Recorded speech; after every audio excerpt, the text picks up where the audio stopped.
Years ago, I used lump charcoal to fuel blacksmith's forge, and I discovered at the time that I really liked cooking with it as well.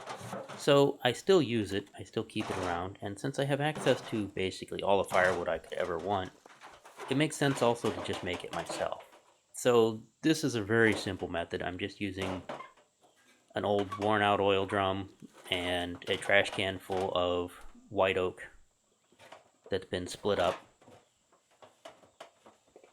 And I'm just going to put the trash can into the drum upside down. Basically, the top of the trash can down, slide it in there, and stand the drum back up, and sort of center it all up. And then I'm going to stuff flammable stuff all around it. Here's some paper. There's going to be sticks I picked up out of the lawn when I'm mowing grass. Just anything that'll burn basically gets thrown in around it because I need to get that trash can up to about 1,000 degrees inside there.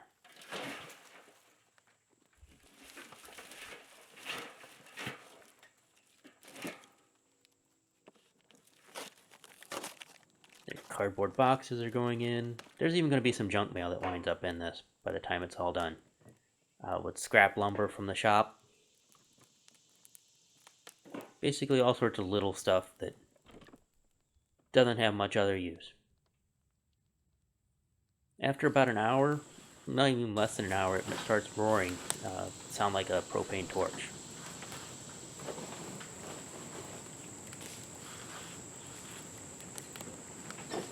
And that is the sound of pyrolysis. That's actually the volatiles in the wood cooking away, and it's turning into charcoal. And a few hours later, 4 or 5 hours, it's pretty much out. I let it cool down, and then I can open it up, and I've got charcoal on the inside. That's really all there is to it. I used junk I had laying around and stuff I was probably going to burn anyway to make about 15 to 20 pounds of charcoal at a time. This came out somewhere in there, about 18 pounds total.